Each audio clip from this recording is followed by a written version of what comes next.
بسم الله الرحمن الرحیم. حمزه بابا وایي چې یاریږه ترېنه ما زما افکار اور ورکی دي، یاریږه ترېنه ما زما افکار اور ورکی دي، رڼا به درکوي خو سوځېدل به پکې نه وي.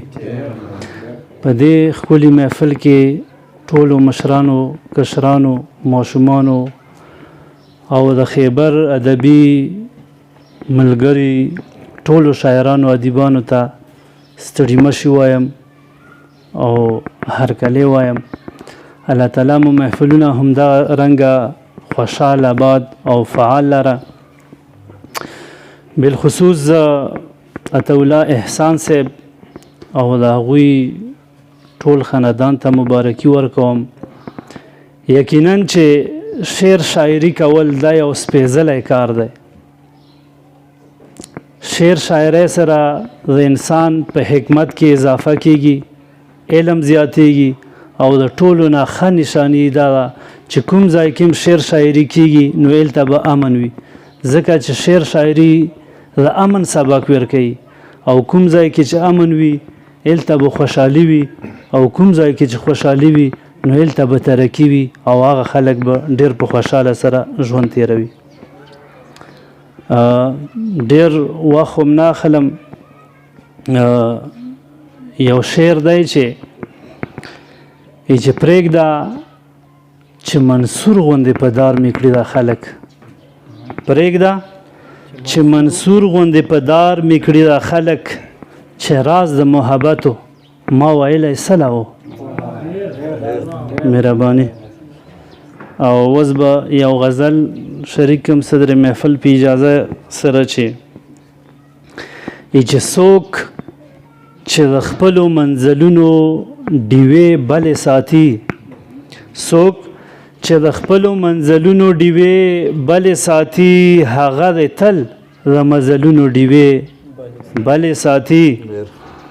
مننه وي چې چا چې د وخت ښه په صحیح معنو کې قدر کړی، چا چې د وخت ښه په صحیح معنو کې قدر کړی، وخت د هغو د عظمتونو ډیوې بلې ساتي. او جانانه ستا هر یاده او له هر نازه قربان، جانانه ستا هر یاده او د هر نازه قربان، څه په هنر زموږ د زړونو ډیوې بلې ساتي. وی چې راځې خو نه خو زه امید ستا د راتلو ساتمه، راځې خو نه خو زه امید ستا د راتلو ساتم، او امید اکثر د حسرتونو ډیوې بلې ساتي. وی چې دا چې په مخ د جدایۍ اوښکې بهیږي زما، دا چې په مخ د جدایۍ اوښکې بهیږي زما، ما ته د ستا د دیدنونو ډیوې بلې ساتي. وی چې شعر دی ممتحن صاحب چې راشئ د ښکلو کرامت که پس له مرګه ګورئ، راشئ د ښکلو کرامت که پس له مرګه ګورئ، څنګه په خپلو مزارونو ډیوې بلې ساتي. او عاشقان تل د معشوقو په انتظار کې اوسي، ځکه د خپل زړه د کورونو ډیوې بلې ساتي. او چې د بل محفل په ډیوو څه غرض زما صنمه، زړه مې د ستا د محفلونو ډیوې بلې ساتي. او تراب صاحب شعر دی چې د هغه ژوند ډیوه به کله هم را پرې نه وځي، د هغه ژوند ډیوه به کله هم را پرې نه وځي، څوک چې د بل د احسانونو ډیوې بلې ساتي. مننه وي چې